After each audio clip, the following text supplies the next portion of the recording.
కమ్మటి గోంగూర meal maker ఎలా చేయాలో చూసేద్దాం. చాలా సింపుల్ అండ్ ఈజీ, చాలా క్విక్గా అయిపోతుంది. ముందుగా మిల్ మేకర్ని వేడి నీళ్ళలో నానబెట్టుకోవాలి.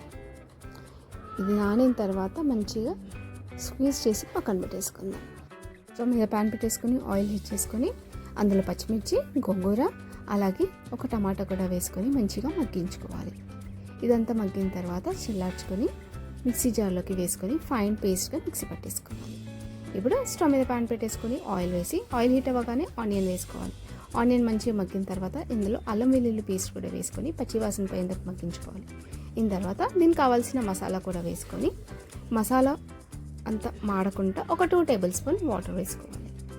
ఇందులో అంతా మిక్స్ చేసుకున్నాక ఇందులోకి స్క్వీజ్ చేసుకున్న మిల్ మేకర్ని అలాగే గోంగూర పేస్ట్ కూడా వేసి మంచిగా కలుపుకోవాలి.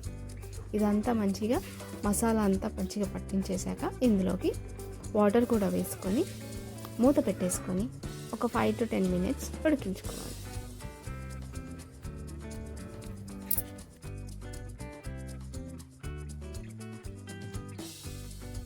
అంతే, మన గోంగూర మిల్ మేకర్ రెడీ.